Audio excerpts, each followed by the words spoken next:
นะ4 ปีแล้ว3 ปีสิเอามาเฮ็ดงานเนาะเอาส่งเขาเรียนเนาะสิหายพวกไปเรียนแล้วใช่ป่ะม.1 ม.3 ม.4ได้ซั่นน่ะจบปริญญาไปแล้วถึงปริญญาแบบนี้ได้ง่ายด้วยงานเก่งได้อยู่แล้ว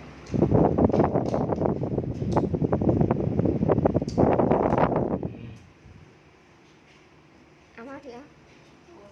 อ่ะลูกมาลูกมาเอาลูกมาเอาลูกมาเอามาไหม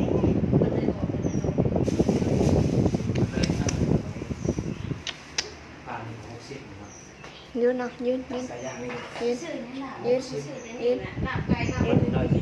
ยืนยืนยืนยืนยืนเบิ้ง